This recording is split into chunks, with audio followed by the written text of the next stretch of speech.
오늘 주일 예배는 성숙한 사람일수록, 깊은 사람일수록, 넓은 사람일수록, 신앙이 제대로 잡힌 사람일수록 간접적으로 접근한다라는 제목으로 잠깐 시간 은혜를 나누고자 합니다. 여러분, 속이 허하면, 내면 세계가 공허하면 여러 가지 특징들이 나타나는데 가장 대표적인 것이 정신없이 바쁘게 움직인다는 것이죠. 미친 듯이 바쁘게 삽니다. 속이 허하면, 속이 휑하면 미친 듯이 바쁘게 삽니다. 새벽부터 일어나서 저녁 늦게까지 계속 뭔가를 한다는 것이죠. 또 반찬도 산더미처럼 만들어 놓아요. 그래서 식구들이 다 먹지를 못하죠. 처리를 못합니다. 그러면 이제부터 반찬을 적당히 만들어 놓으면 좋을 텐데 싹 다 버리고, 그 만든 반찬 싹 다 버리고 새벽부터 일어나서 저녁 늦게까지 바삐 움직이면서 서둘면서 산더미처럼 또 반찬을 만들어 놓는다는 것이죠. 여러분, 속이 허하면, 내면 세계가 공허하면, 속이 휑하면 이런 일들이 벌어진다는 것입니다. 그러니까 정신없이 바쁘게 산다. 그러면 우리는 그거 좋은 것 아닌가? 혹은 그럴 수도 있지 뭐. 그러는데 사실 알고 보면 여러분, 이거 병이라는 것이죠. 속이 휑해서 그런 것입니다. 허해서 그런 것입니다. 내면 세계가 공허해서 그런 것입니다. 그래서 성경은 무엇이라고 가르쳐주고 있는가? 바쁘게 사는 게 가치 있는 게 아니다. 바르게 사는 게 가치 있는 것이다. 이렇게 권면해 주고 있습니다. 누가복음에 보면, 여러분, 누가복음에 보면 거지 나사로와 부자 이야기가 나오는데, 여러분, 부자가 되려면 정신없이 바쁘게 살아야 하잖아요. 부자치고 바쁘지 않은 사람이 어디 있어요? 그런데 그 결과 어떻게 되었지요? 그 영혼이 불꽃 가운데 떨어져서는 한 방울의 물을 구하고 있었지요. 반면 거지 나사로는 바쁘게 살지 않았던가 봐요. 아니면 사업 실패로 노숙자가 되었던지. 어쨌든 나사로는 평생 거지로 살았는데 하나님을 두려워할 줄 알았다 그랬습니다. 즉 그는 부자처럼 바쁘게 살지는 않았고 대신 바르게 살았다는 것이죠. 이어 그 결과, 바르게 산 결과, 바쁘게 살지는 않았지만 바르게 산 결과 어떻게 되었습니까? 아브라함의 품에 안겨서 천국에 들어가서 안식하고 있었지요. 그래서 성경은 앞서 말씀드렸듯이 바쁘게 사는 게 가치 있는 게 아니고 바르게 사는 게 가치 있는 것이다, 이렇게 권면해 주고 있거든요. 그 다음, 바르게 사는 것은 하나님을 두려워할 줄 아는 것이고, 이어 하나님을 두려워한다면 예배 드리는 삶, 기도하는 삶을 살아가겠지요. 그런데 이것은 내 의지로, 내 노력으로 불가능하다는 것입니다. 그러니까 예배 드리는 삶, 기도하는 삶을 살려면 성령에 대한 갈급함이 있어야 한다는 것이죠. 이어 이를 통해, 즉 내 속을 성령으로 채워주세요, 내 속을 하나님의 영으로 채워주세요, 내 속을 성신으로 채워주세요, 이런 갈급함을 통해서 비로소 내적 충만이 이루어졌을 때, 성령 충만이 이루어졌을 때 드디어 예배 드릴 수 있고 드디어 기도할 수 있다는 것이죠. 이어 사람이 성령에 대한 갈급함으로 마침내 내적으로 충만해지면, 성령으로 충만해지면 내면의 소리를 잘 들을 수가 있거든요. 그래서 이런 사람이, 내적으로 충만한 사람이, 성령으로 충만한 사람이 다툼이 있는 곳에, 분쟁이 가득한 곳에 가면 중재를 참 잘 선답니다. 한마디로 피스메이커가 되는 것이죠. 그러면 이 대목에서 좀 더 구체적으로 피스메이커로, 평화의 전달자로 쓰임 받으려면 어떻게 하면 될까요? 이에 대해 성경은 여러 가지 원리를 제시해 주고 있는데 가장 대표적인 것이 간접적으로 접근하라는 것입니다. 여러분, 제가 늘 말씀드리는 얘기지만, 늘 말씀드리는 그러한 스토리지만, 나도 이렇게 생각한다, 너도 이렇게 생각하느냐, 그러면서 사람들이 파벌을 만드는 이유가 무엇일까요? 한마디로 하나님의 때를 기다린다, 이게 싫다는 거예요. 그러니까 자기 생각, 자기의 뜻을 빨리 직접적으로 이루려면, 전달하려면 파벌을 형성하는 것이 상당히 효과적이라는 것입니다. 그래서 사람들은 모였다 하면 파벌을 만들어요. 그런데 문제는 내가 파벌을 만들잖아요. 그러면 반드시 나를 상대하는, 나를 대적하는 파벌이 생긴다는 것입니다. 여러분, 이제 이렇게 되면, 분위기가 이렇게 되면 파벌끼리 충돌하는, 다투는, 분쟁하는 그런 일밖에 남지 않거든요. 그러니까 교회에서든지 직장에서든지 가정에서든지 학교에서든지 피스메이커, 곧 평화의 전달자가 되려면 절대 직접적으로 접근해서는 안 된다는 것이죠. 다시 말해 하나님의 때를 기다리면서 천천히 무엇보다 간접적으로 접근할 줄 알아야 한다는 것입니다. 여러분, 서양 사람들에게 가장 세련미가 넘치고 신사적인 운동, 신사적인 스포츠가 뭐냐 물어보면 그러면 야구다 그러거든요. 그러면 그 이유가 무엇인가? 여러분, 농구나 배구 같은 것을 보면 우리 편이 밀리고 있을 때 혹은 위기일 때 감독이 즉시 타임아웃을 신청하거든요. 그리고 어떻게 합니까? 일반적으로 선수들을 세워놓고 고래고래 고함을 지르거든요. 막 사태질을 합니다. 또 경기력이 떨어지는 선수를 보고는 정신 차리라면서 너 때문에 경기 다 망쳤다면서 잡아먹을 듯이 하거든요. 그러니까 한마디로 뭐예요? 늘 직접적으로 부딪힌다는 것입니다. 반면 야구는 어떻습니까? 조용합니다. 떠드는 사람은 관중들밖에 없어요. 여러분, 야구를 보면 선수들과 감독이 어떻게 합니까? 서로 핏대를 올리면서 목에 핏대를 세우면서 고함을 지르고 그럽니까? 아니지요. 조용히 사인으로만 이렇게 하면서 조용히 사인으로만 자기의 의사를 전달합니다.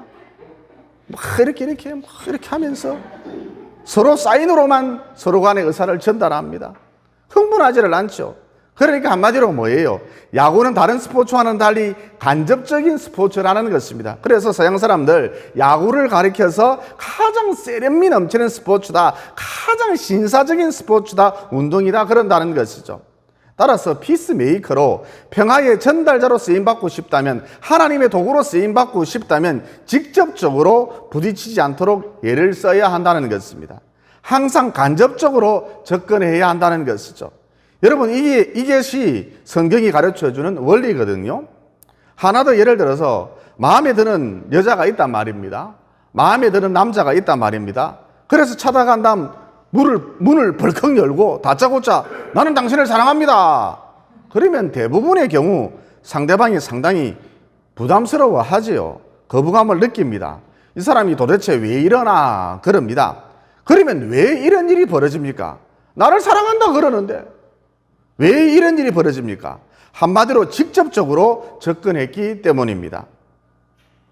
그런데 요즘 힘드시죠? 상대방을 보고 요즘 힘드시죠? 그러면서 바카스 같은 것을 하나 건네주면, 살짝 책상에 얹어 놓으면 상대방이 나에 대하여서 호감을 갖기 시작한다는 것이죠. 왜 그렇지요? 간접적으로 접근했기 때문입니다.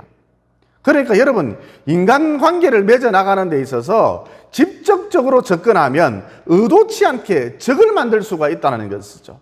반면 간접적으로 접근을 하면, 빙 둘러서 간접적으로 접근을 하면 원수라도 친구가 될 수 있다는 것입니다. 그리고 이런 일도 있었습니다. 어떤 목사님이 계신데 제 마음에 너무 드는 거예요. 그래서 제가 어떻게 했느냐, 나랑 연락합시다 그러지 않고 직접적으로 접근하지를 않고 행사를 다 마친 다음에 믹스 커피를 타드렸거든요. 그리고 제가 지압을 좀 할 줄 압니다 그러면서 한 1분 정도 어깨를 눌러드렸거든요. 간접적으로 접근을 한 것이죠. 이후에 엄청 친해졌답니다. 여러분, 스토커가 왜 나쁩니까? 나를 좋아한다고 저렇게 난리를 피우는데, 매일 선물 공세를 하고 저렇게 난리를 피우는데, 내가 좋다고 저렇게 수선을 피우는데 스토커가 왜 나쁘죠? 스토커는 나쁘다 그러는데 스토커가 왜 나쁘죠? 이유는 오직 하나, 직접적으로 접근했기 때문입니다. 그러니까 앞서도 말씀드렸듯이 피스메이커로 평화의 전달자로 쓰임받고 싶다면, 하나님의 도구로 쓰임받고 싶다면, 축복의 도구가 되고자 한다면 직접적으로 부딪히지 않도록 애를 써야 한다. 항상 간접적으로 접근하려고 노력해야 한다는 것이죠. 그 다음, 간접적으로 접근한다는 것은 또 어떤 의미가 있는가? 내 인생의 주도권을 하나님께 내어드린다, 이런 의미가 있거든요. 요즘 청년들 너나 할 것 없이 취업하기가 참 힘들다 그러잖아요. 그러면 왜 힘든가? 가장 큰 이유는 자기가 목표로 한 그 회사만 들어가려고 하기 때문입니다. 그 회사만 고집하기 때문이죠. 여러분, 적어도 예수 믿는 청년이라면 자기가 목표로 한 그 회사, 그 잘난 회사 한두 번 도전해보고, 아니면 3, 4번이라고 3번까지만 도전해보고 계속 떨어질 경우 아무데나 들어가는 게 맞습니다.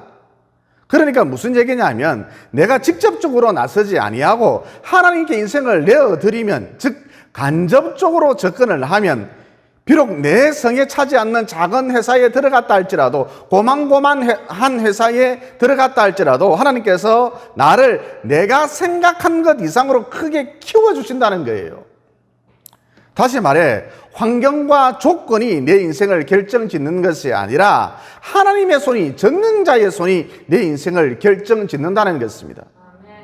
다시 한번 강조합니다. 내 인생의 결론은 하나님 손 안에 있습니다.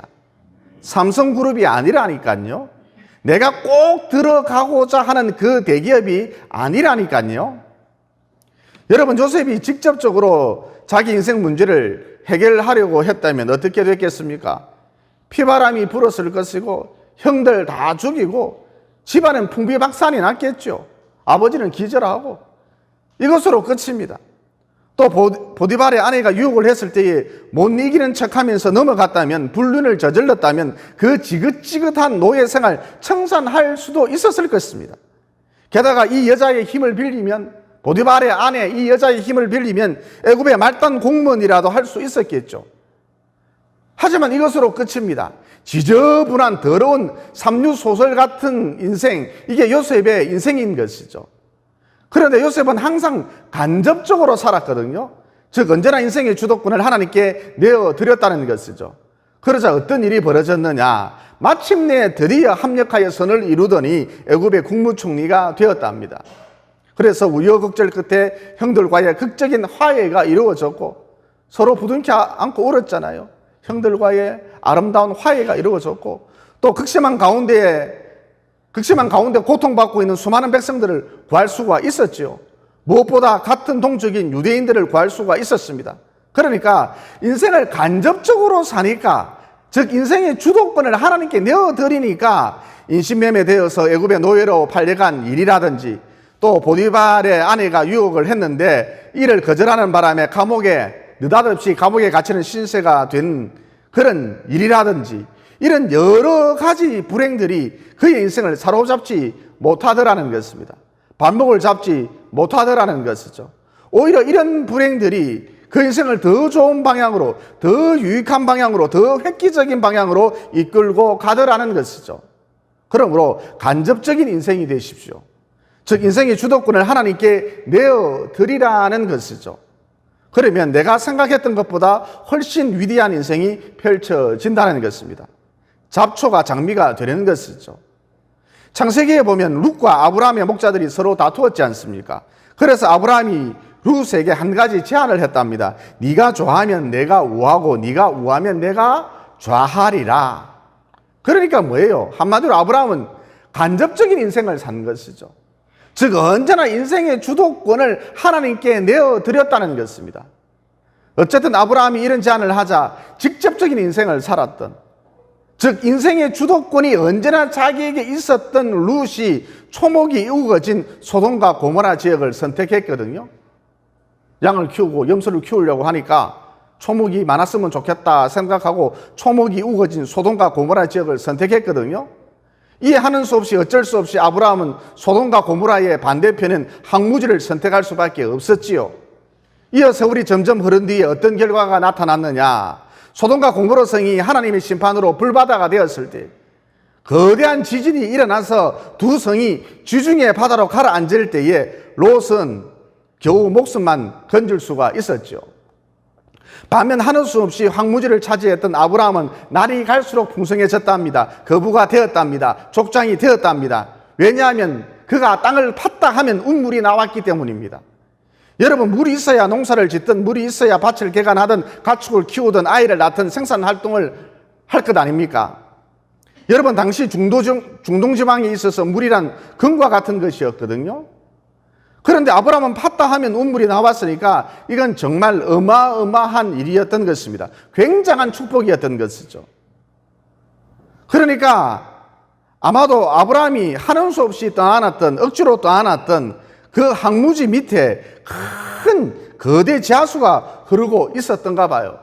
아브라함은 꿈에도 이런 사실을 몰랐을 것입니다. 그러니까 뭐예요? 인생 주도적으로 살지 마라. 직접적인 인생이 되지 마라. 주도권을 하나님께 내어드리라. 간접적인 인생이 되라. 그러면 내가 예상했던 것보다 훨씬 위대한 인생이 펼쳐진다는 것이죠. 잡초가 장비가 된다니까요. 여러분, 오스트리아에 가면 오스트리아의 대표적인 음악가로서 클라이슬러라는 사람이 있습니다. 그러면 이 사람이 어떻게 하다가 오스트리아의 대표적인 음악가가 되었는가? 여러분, 클라이스는 돈이 없어서 너무 가난해서 주로 오스트리아의 상류층들이 즐기는 파티에 가서 마술쇼를 했답니다. 그러던 중 어느 날 어떤 귀부인이 클라이스를 보고 다음 달 장관 부인들의 모임이 있는데 그곳에 와서 마술쇼를 해달라 부탁을 했거든요. 클라이슬러가 감사합니다. 불러만 주시면 어디든 가겠습니다. 정말 열심히 알바 뛰겠습니다. 며칠이 지난 다음 클라이슬러가 장관 부인들이 모인 곳에서 화려한 마술쇼를 보여줬거든요. 그런데 장관 부인들이 아쉬웠던지 더 보여줄 게 없느냐, 더 보여주세요. 그래서 클라이슬러가 마술은 더 이상 보여줄 것이 없습니다. 여기까지만 준비를 했습니다. 대신 제가 바이올린은 조금 연주를 할 줄 아는데 이것을 잠깐 보여드리겠습니다. 이어 클라이슬러가 바이올린을 신나게 아름답게 연주를 했거든요. 그런데 솜씨가 보통이 아닌 거예요. 완전히 프로급이거든요. 그래서 장관 부인들이 클라이슬러를 보고 당신 정체가 도대체 뭐냐? 당신 뭐 하는 사람이냐? 클라이슬러가 저는 사실 음악가입니다. 음악하는 사람입니다. 그런데 돈이 없다 보니까 찢어지게 가난해서 어쩔 수 없이 마술쇼 공연을 하러 다니고 있을 뿐입니다. 여러분, 클라이슬러가 처음부터 자신을 음악가로 소개를 하고 바이올린을 연주를 했더라면 뜰 수가 없었겠지요. 왜냐하면 음악가니까, 연주가니까 저 정도쯤은 할 수 있을 거야 다들 이렇게 생각하지 않았겠어요? 그런데 마술쇼를 하다가 모자에서 비둘기 꺼내고 지팡이 끝에서 색종이 날리고 그러다가 깔끔하게 바이올린을 연주해내니까 대비 효과가 나타나서 그만 장관 부인들이 클라이슬러에게 매료되었던 것이죠. 그래서 그 자리에서 장관 부인들이 클라이슬러 후원회를 만들었답니다. 조직한 것이죠. 클라이슬러는 오스트리아를 대표하는 음악가가 될 수 있었던 것이죠. 그러니까 직접적인 인생을 살지 말라는 거예요. 내가 내 인생의 주도권을 쥐고 억지로 연결시키지 말라는 거예요. 내가 내 인생의 주도권을 쥐고 억지로 엮지 말라는 거예요. 내가 내 인생의 주도권을 쥐고 억지로 묶지 말라는 거예요. 즉 간접적인 인생이 되라. 내 인생의 주도권을 하나님께 내어드리라. 그러면 하나님께서 기가 막힌 방법으로, 절묘한 방법으로 내 인생을 이끌어 가신다는 것입니다. 그래서 내 인생이, 평범했던 내 인생이 하나님의 작품이 된다는 것이죠. 하나님의 꽃이 된다는 것입니다. 잡초가 장비가 된다는 것입니다. 여러분, 스티븐 잡스도 간접적인 사람이었습니다.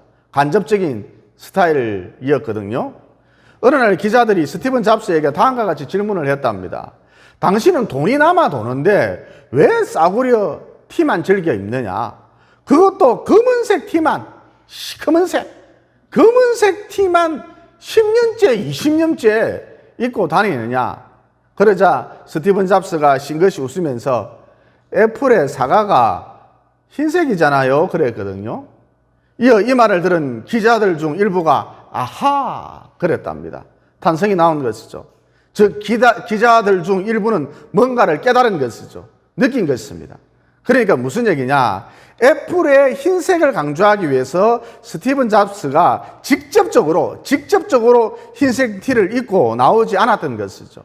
그 대신 간접적인 방식을 사용했습니다.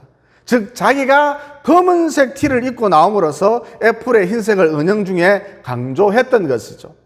그러니까 뭐예요? 성숙한 사람일수록, 깊은 사람일수록, 넓은 사람일수록, 신앙이 제대로 잡힌 사람일수록 간접적이더라는 것입니다. 그러므로 오늘 예배에 참석하신 성도님 여러분들은 간접적인 인생이 됨으로써 원수라도 친구로 만드시고, 또 인생의 주도권을 하나님께 내어드림으로써, 즉 늘 간접적으로 사셔서 내가 예상했던 것보다 훨씬 위대한 인생 사시기를, 즉 평범한 인생이 하나님의 작품이 되시기를, 평범한 인생이 하나님의 꽃이 되시기를, 또 잡초가 장비가 되시기를 예수님 이름으로 진심으로 축원을 드립니다. 기도드리겠습니다. 사랑의 하나님, 오늘 말씀을 통해 직접적으로 접근하지 말라, 항상 간접적으로 접근하라는 진리를 깨닫게 되었습니다. 그러므로 인간관계를 맺어나가는 데 있어서 상대방을 존중하여 상대방을 조심스럽게 다루어서, 즉 항상 간접적으로 접근함으로 원수라도 친구로 만들 수 있도록 도와주시옵소서. 또 내가 내 인생의 주도권을 쥐고 억지로 연결시키면, 억지로 버리면, 억지로 난리를 피우면 별 볼일 없는 인생을 살게 된다는 진리도 깨닫게 되었습니다. 그러므로 언제나 내 인생의 주도권을 하나님께 내어드림으로, 즉 간접적으로 살아서 잡초가 장비가 되는, 평범한 내 인생이 하나님의 작품이 되는, 하나님의 꽃이 되는 놀라운 역사가 일어날 수 있도록 도와주시옵소서. 항상 자기의 뜻을 접고 하나님께 주도권을 내어드림으로, 즉 간접적으로 사셔서 그 어느 누구보다 크게 쓰임 받으셨던 예수님 이름으로 기도드리옵나이다. 아멘.